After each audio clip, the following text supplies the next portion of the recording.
Hello, everyone, and welcome to this Retail Trendcaster webinar, Mastering Hybrid Shopping in the Social Commerce Era. I'm Adam Blair, editor of Retail Touchpoints, and I'll be moderating today's session. Social commerce, from Facebook Marketplace to Instagrams and TikTok's shops, has shown its value in growing retailers' businesses, but managing tax compliance in this emerging area can be a challenge. So today we're going to hear from experts about the power of social commerce integration that can reduce friction across platforms, maximize efficiency, and also simplify tax calculations. For anyone who's watching right now who may be new to Retail Touchpoints, welcome. When the session's over, I encourage you to join our community.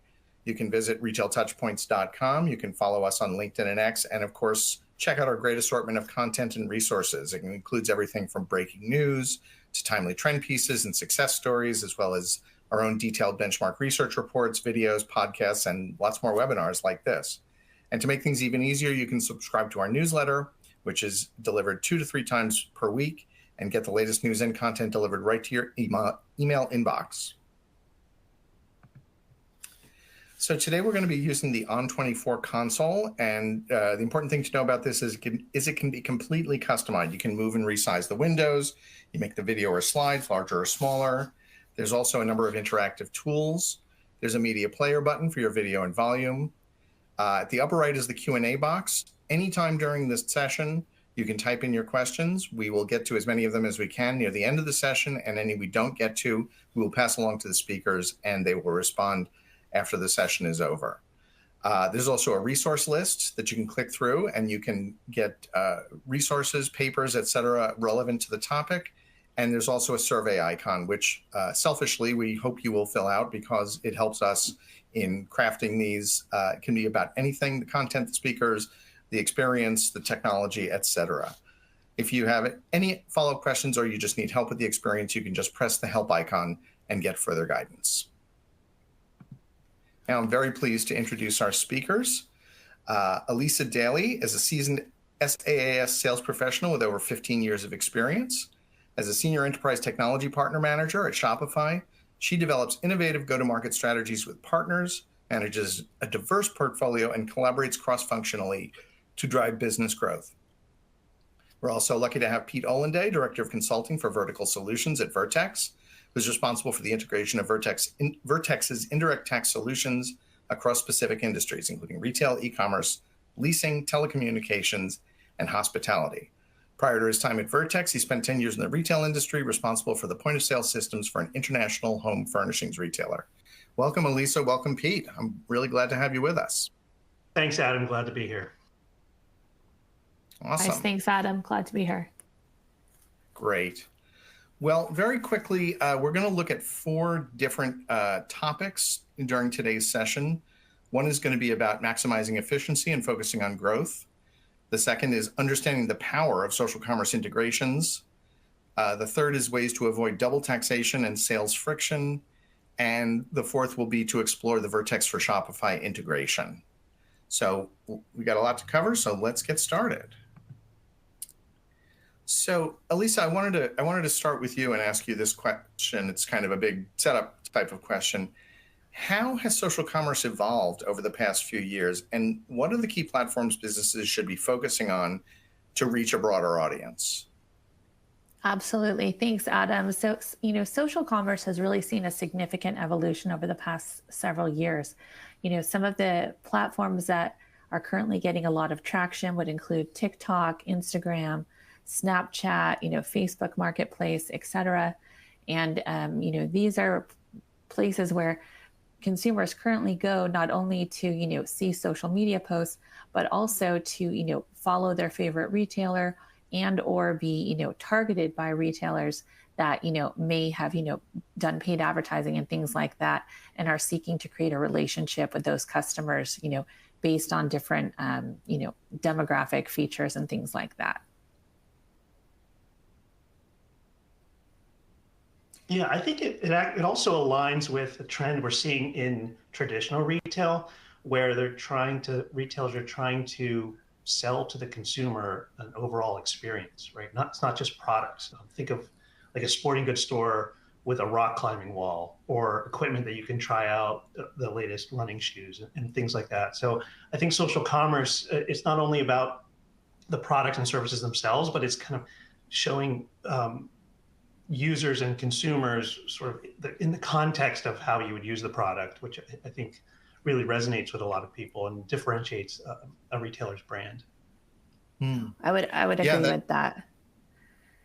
Yeah, that kind of contextualization and, as you say, showing people and with social commerce, there's also the potential, at least, of, it being an influencer or someone that the potential purchaser admires or follows already or, is getting advice from. It makes it more community oriented. And I love what you said, Pete, that it aligns to the kind of experiential brick and mortar retailing that we're also seeing. There's, certainly if you've tried something out in a store and it works for you, you're much more likely to purchase it. Yeah, there's a lot going on with social commerce, no question. So let's go to our next question, but what are the challenges? What are the challenges with tax compliance? And what are the challenges businesses face when they're managing that tax compliance across all these different social commerce platforms? We just mentioned a few, but there's actually quite a few. Pete, what's your take on this? What are the biggest roadblocks? Yeah, the challenges with social commerce aren't necessarily unique to social commerce. They're really, it's challenging enough to sell across multiple channels, multiple platforms. So when we look at the challenges within tax compliance, it's similar to when your traditional physical store expanded to an online store. So you've got two channels, and now social commerce is an extension of that, just another channel. And I think one of the biggest challenges is having a consistent tax calculation and compliance solution across those channels. Meaning I'm charged the same tax as a consumer, whether I'm buying online, buying on a social media platform, or walking into a store and purchasing that same item. Retailers are very focused on consistency and that consistent overall customer experience. And that goes along with, that includes branding. So they have the same look and feel. You have the same pricing. You have the same promotions and discounts and things like that. Loyalty programs have to span multiple platforms, multiple channels, and tax is included in all of that. It's just part of that customer experience. So I think the first challenge, the highest priority one, is the consistency of the tax calculation. And then secondly, the visibility, this is more on the retail side and more specifically on the tax department, is visibility across all of the tax collected in a certain jurisdiction, for example, state, across all of those channels. So historically, all of these channels were very siloed within an organization, right? The brick and mortar stores were sort of retail ops. The online and web store was a separate part of the organization and kind of did their own thing. And now you've got marketplace and social media and et cetera, and they all kind of operate autonomously, which leaves tax departments in a bind because they have to go into each of these silos and pull the data of the sales and the tax collected from each of those channels for a specific state for a specific time period. For example, when it comes time to file or when they're defending against audit. So that visibility across all of the channels in one sort of source of truth is probably the second biggest challenge.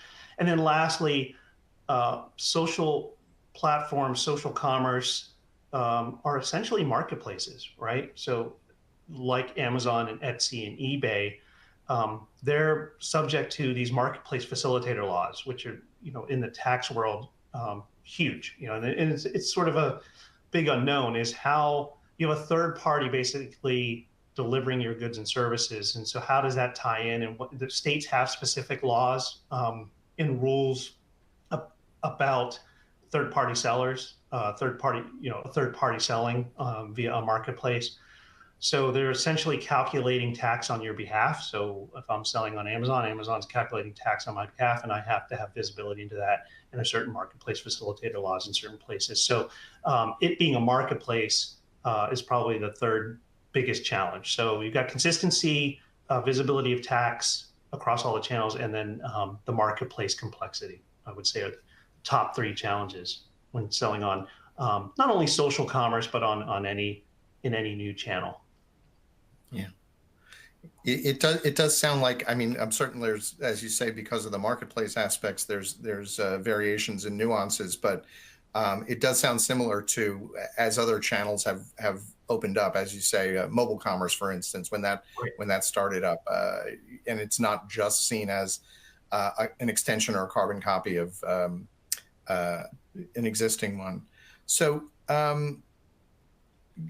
Pete, how can retailers or brands avoid the double taxation when they're selling on social commerce platforms? Yeah, I mean, the easy answer is to have a single tax solution across all of those channels, right? So if you have a single tax solution, and you're only calculating tax in one place, obviously you avoid the double taxation of the social media platform calculating tax, and then when that order comes to you as the retailer for fulfillment, possibly calculating tax again, maybe even subsequently further on down that process. But having a single place where you calculate tax obviously avoids that double tax calculation. Because there's as you say multiple places where it could potentially be calculated or charged. Got it. All right. Well, let's move on. As the title of the webinar says, we're talking about integration. So, Elisa, in what ways can integrating social commerce tools with tax management systems improve business operations? And do you have any examples of how integration might streamline these processes for both large businesses and small ones? Absolutely. Thank you, Adam. I mean, one of the first things that comes to my mind when I think of integration is trust. And that echoes what Pete said around the consistency. And so having, the proper tools that are properly integrated. So, at the consumer level, there's trust around the, sales tax calculation that was, they were paying. And then likewise at the business level, there's also trust in, they tax properly. And then they're also, in compliance with the tax authorities in terms of that, sales tax calculation. So one of those first things I'm thinking about is trust. And then, the ability to have, visibility in terms of real-time reporting and compliance. So for an organization, either large or small, to make sure that, they have the correct accounting and the correct compliance, and that there aren't any surprises. Because especially when it comes to taxes, surprises can be not such a good surprise. So, in wanting to streamline those those operations across their entities, in particular if they're doing, cross-border sales or international sales.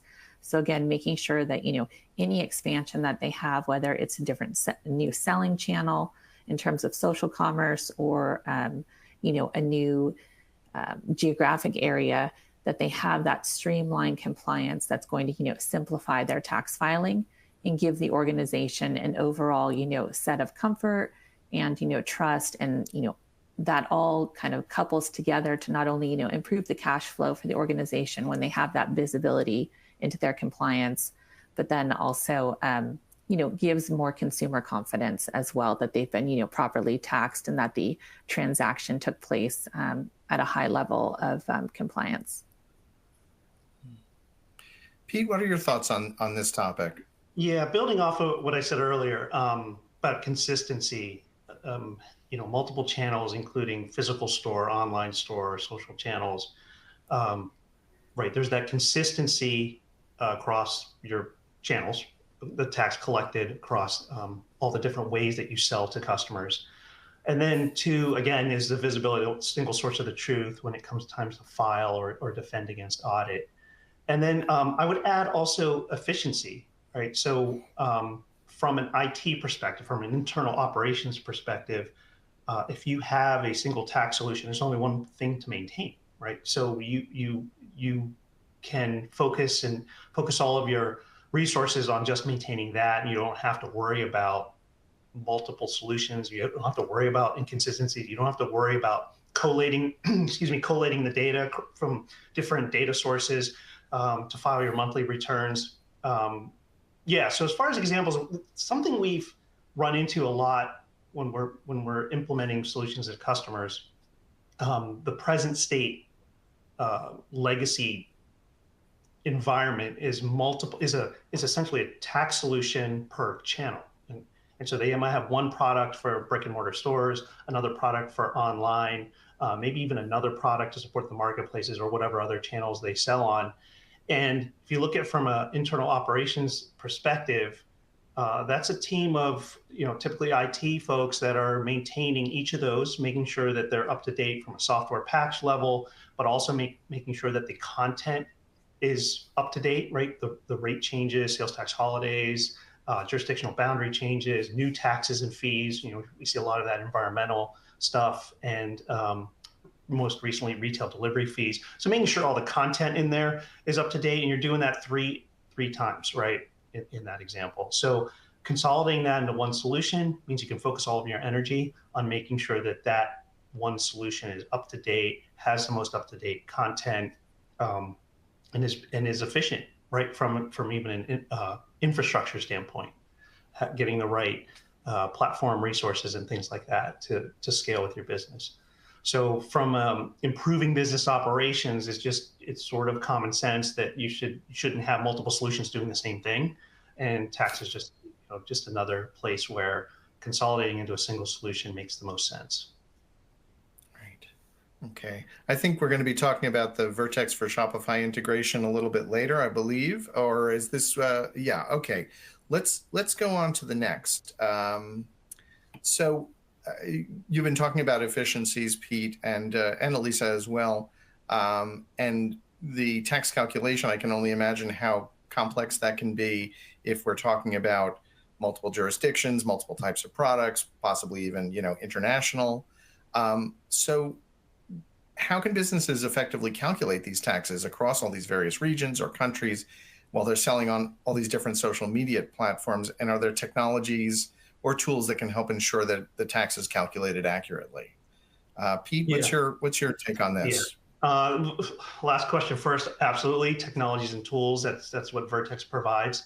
As far as different social media platforms, again, I'm going to sound like a broken record, but it's really critical to consolidate all of your tax compliance needs into a single solution for all the reasons I mentioned earlier, consistency and efficiency.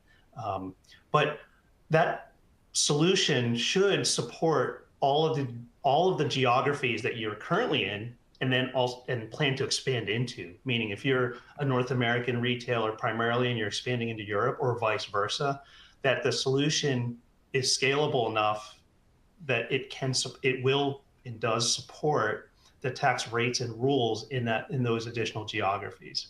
So not only scalable from a content standpoint, a capability standpoint, but it's also scalable for volume. We've seen a lot of our customers, especially during COVID, which we were talking about a little bit before the webcast started, their online business shot up, right? It's just that's just what happened. So some of their solutions are not just tax, but other order management and ERPs and other things in their environment couldn't handle that sudden spike in volume. So make sure that it's scalable in that regard.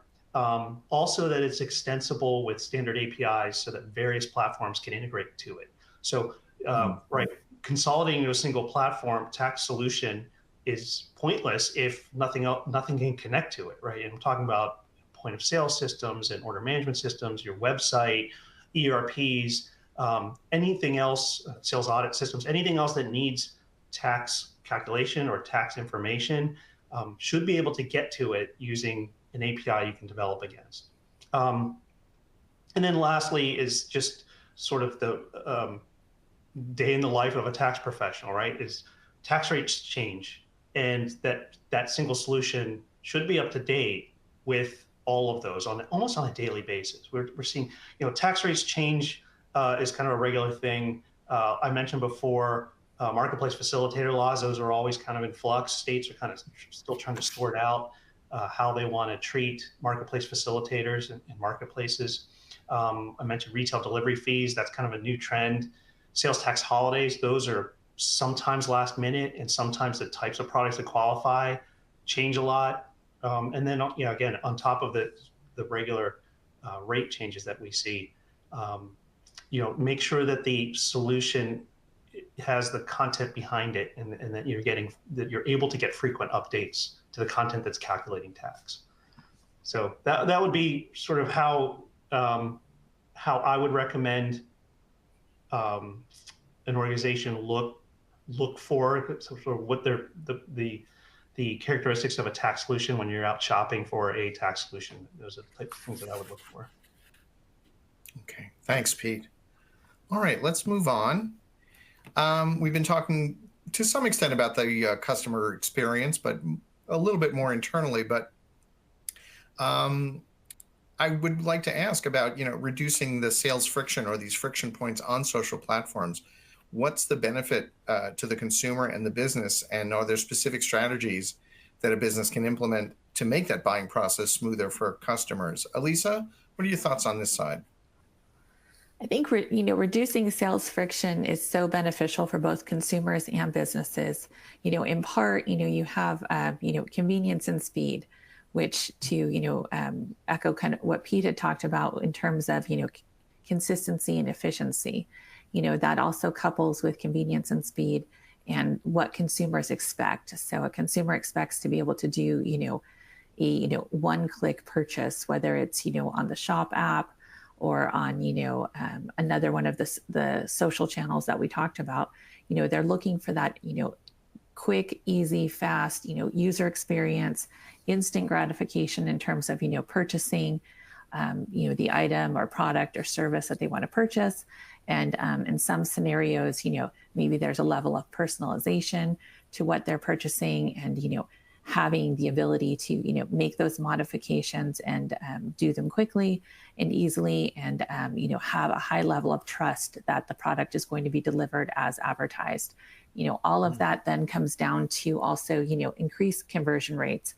Shopify has extraordinarily high conversion rates for our merchants, and that's one of our strategic advantages as an e-commerce platform and a selling channel, is that we offer our merchants increased conversion rates, which reduce the cart abandonment, and also provide them with higher customer retention for those highly sought after customers, because it's always easier to retain an existing customer than win a new customer. That's the old adage. And when you reduce the sales friction, that enables both small and large businesses to simplify that buying process, make it smoother, and keep those customers. Great points, Elisa. It's reminding me of maybe it's still called the Amazon effect of when consumers have an experience that's really positive, they tend to want/expect that in other similar retailers, even if it's a totally different kind of experience. So if they've had a great online e-commerce experience that, as you say, is one click or super simple, they inevitably, a human nature is, will say, well, why can't everybody do this? So you get that sort of having to pull people up who aren't quite there. Well, and I would just interject that we call that, we can use Shopify as a verb. So we say we Shopify that. You Shopify it. Yeah. You've really made it if your company has become a verb name. Absolutely, like Google. Exactly. Okay. Selling across different channels without overpaying taxes. Pete, do you want to talk about this, or is this a topic we should save for the conclusion? Yeah, I just briefly, it's similar to the earlier point of double taxation. If you have a single point of tax calculation, and it's accurate, right? That's the important thing, and it's accurately calculating tax. Then you're going to avoid, by only having one solution, you're going to avoid the double taxation, the double calculation, and then overpaying. You're going to calculate tax correctly, right? So, yeah, we've worked with a lot of customers that might calculate tax differently on the website than they do in the order management system. So imagine you're buying something online, it calculates tax, it pre-auths your credit card for X amount, and then it goes into fulfillment a couple days later, or in Amazon's case, a couple hours later. It calculates. It should be calculating tax again. And now, if there's a difference, retailers will handle that difference a little differently. But if you add it to the original tax calculation, so it's additive, then you're going to charge the customer twice. So, you have to be very tight with the processes and know where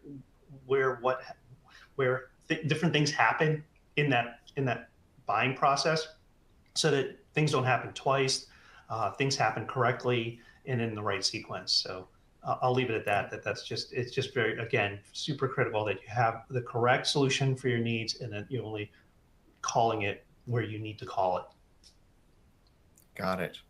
All right. Well, I'm gonna ask you both to look into your respective crystal balls and talk about the future of social commerce and tax management. Before we do that, I do want to remind our audience members, you can type in a question at any time. We'll get to hopefully at least a couple of them during the session, but if not, we'll pass them along to the speakers. But if you do have questions for them, this is your opportunity to ask. But so how do you see the future of social commerce evolving, especially as it relates to tax management?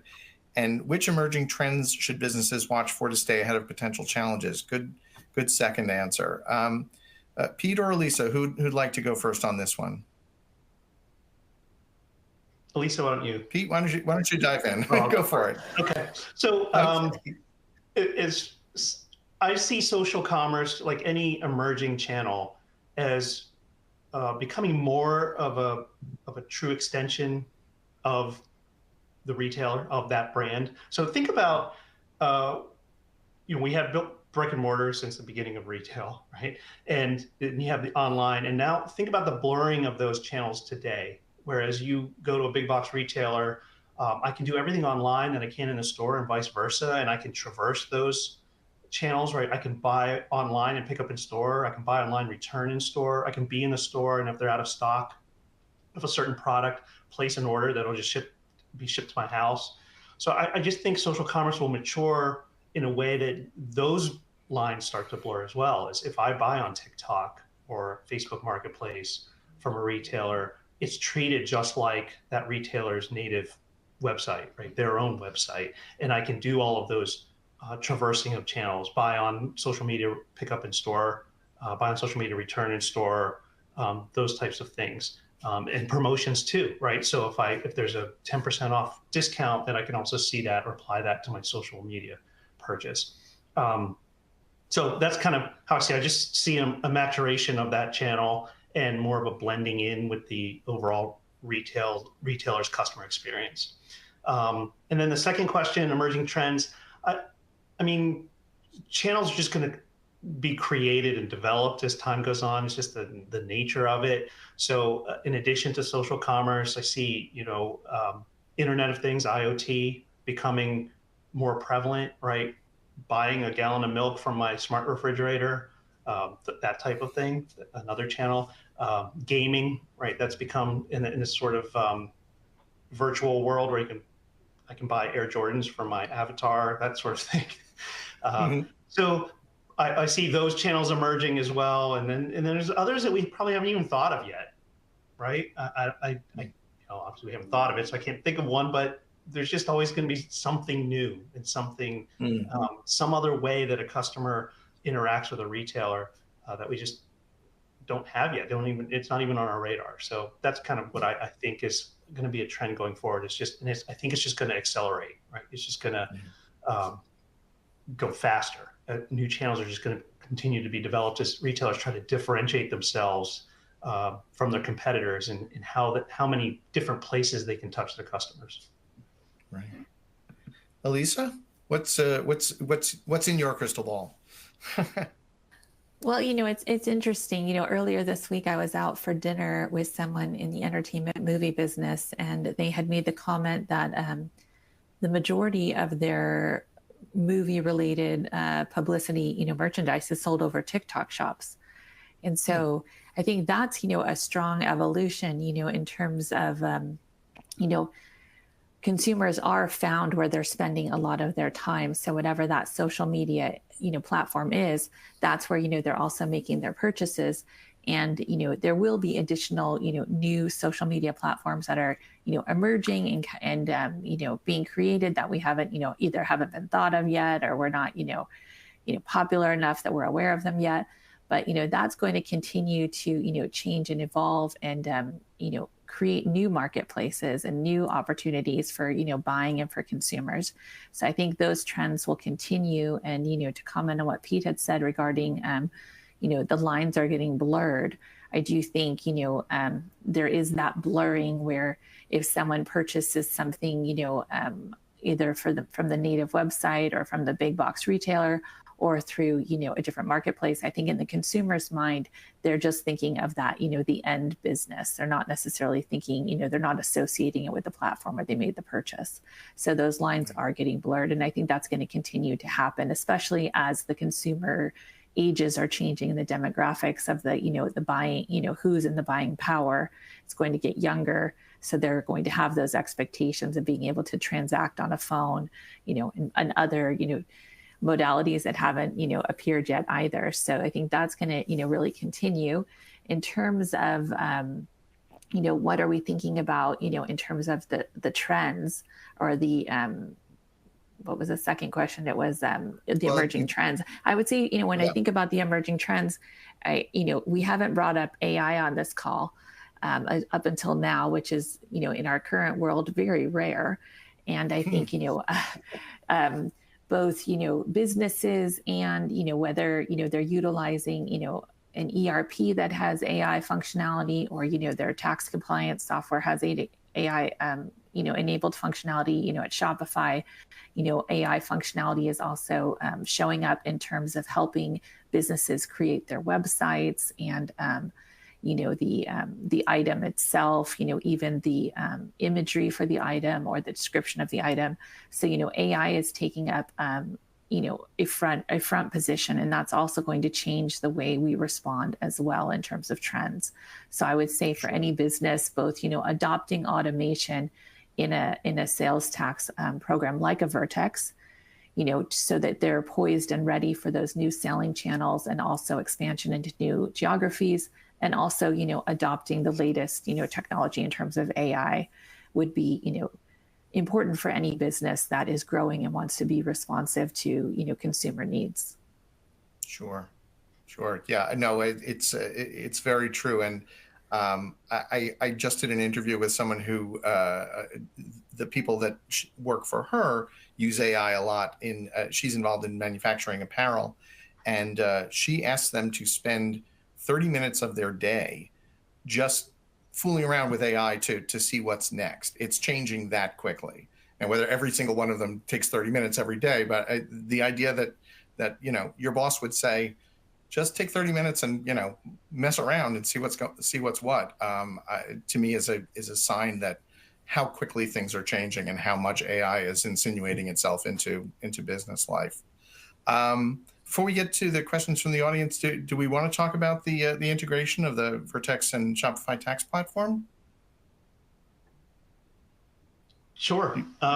So Shopify and Vertex have partnered together to leverage Vertex tax capabilities within the Shopify platform. And for all of the things that we've been talking about for the last half hour, that's what we're trying to achieve, is trying to achieve a very scalable, extensible, consistent tax calculation and tax compliance solution overall, including reporting, filing, audit defense, et cetera, to support Shopify's huge platform, right? It just makes sense. So, Lisa, I don't know if you have anything to add there. I would just jump in to say, we've as two market leading providers, we each complement one another in terms of, being, an e-com platform, a point of sale platform, unified commerce, that's, Shopify's strength, and Vertex is able to support us, on the tax platform side, in particular with our largest, merchants that, have international sales channels and, more complicated compliance rules that we've spoken about and are looking for that, automated and, convenient platform that they can, really trust in to ensure that, as a business, they're in compliance with, the local tax authorities.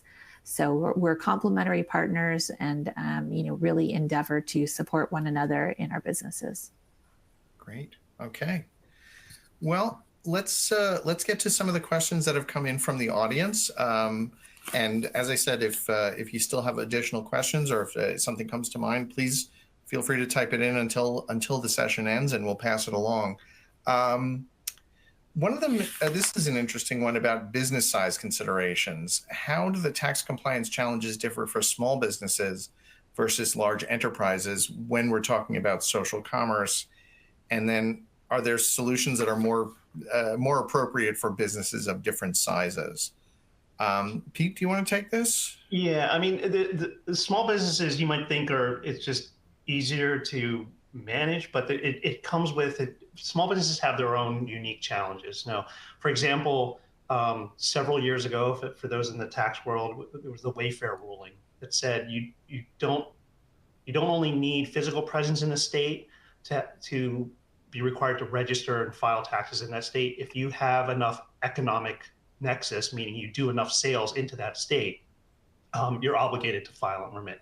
So for a large retailer, national or maybe even global, you're probably already registered everywhere, right? So the Targets and the Walmarts of the world, Wayfair, okay, we're already in all 50 states and plus all the territories. So we don't really have to do much. For those small retailers that are very regional or very local, they're only registered in their home state, right? And then as we saw this a lot during COVID, as things went online, and now say I'm in Pennsylvania and I'm selling widgets out of my garage, and now all of a sudden I have this spike of orders from California, and I hit that economic threshold, I now have to file in the state of California.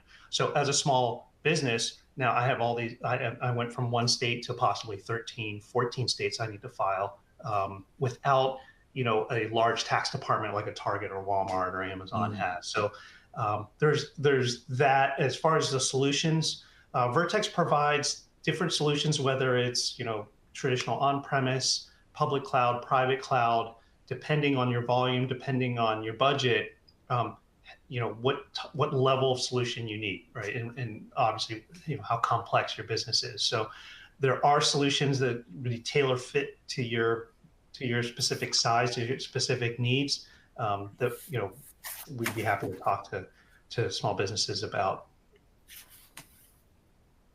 Okay, thanks, Pete. All right, I think we have time for one more question, and you both have mentioned international expansion. This question is about global tax challenges. As social commerce expands globally, what are some of the key tax issues, businesses face when they're selling in multiple countries? I'm assuming that's another level of complexity beyond different states, counties, cities, et cetera. But I'd like to hear your thoughts on expanding internationally, because as you say, that becomes a lot easier with social commerce and e-commerce. Sure. Internationally, regardless of which way you're going, if you're a North American retailer expanding to Europe, or you're European or Asia Pac retailer trying to break into North America, the taxes are different, right? So here we have a sales tax. It's a percentage added to the price. In European countries, VAT countries, it's typically tax inclusive on the pricing. So you buy something for 100 euros that has the tax already included in it, right? So there's the importance of calculating tax at the point of sale is moot, right? You don't have to calculate tax. It's already baked in there, but the complexity comes downstream when you have to file those VAT taxes, right? You have to pull the tax out of that 100 euros. So the complexity just shifts from the point of sale to now the reporting and filing, the back end part of it.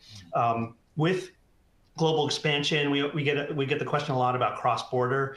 That's always a mess. You sell from Germany into France or vice versa. Well, that's probably a bad example because it's within the EU. But going across countries, how does that tax? Where do you calculate tax? Who do you have to remit it to? You also have the different currencies that can pose a problem, right? The consumer is buying in their home currency, but the retailer is located in a different country, selling it for their own currency. So how do you track that, and what does your audit trail look like? Those are the challenges that come to mind. I don't know, Lisa, do you have any other sort of international expansion challenges? I would say I think the same. There were Harley, our Shopify's president, made a LinkedIn post this morning that 5 years ago COVID had just been announced, and on today, 5 years ago, 67,000 new entrepreneurs started Shopify shops, as a response to COVID. So, that's a massive number. And, he goes on to say, that there was a nail salon that, couldn't, do, in-person services. And so they, were selling their nail wraps, and they have now, a multi-million-dollar business, as a response to COVID. And so I think that would echo, your responses, Pete, to both of the questions, both on the small business, because most of these 67,000 new businesses were small businesses, and many of them, through, the magic of the internet or other selling channels, were selling internationally. So, that really brings that, both issues in terms of, being a smaller business and also, international exposure, home for these, entities. And they do need to, be thinking about the tax compliance and, working with tools to support them as they're, expanding their businesses. Thank you, Elisa. Thank you, Pete. I want to thank all our viewers for attending and our sponsor, Vertex. So make sure to tune in for the final Retail Trendcaster session, which is happening tomorrow, March 19th at 12 Eastern. That's personalization in retail, creating content-driven customer experiences that convert. You can also view this presentation on demand by clicking the link that's shown here on the slide. Again, thanks for your time, and thanks, Elisa and Pete. Thank you, Adam. Thanks, Lisa. Thanks, Adam and Pete. It was a pleasure.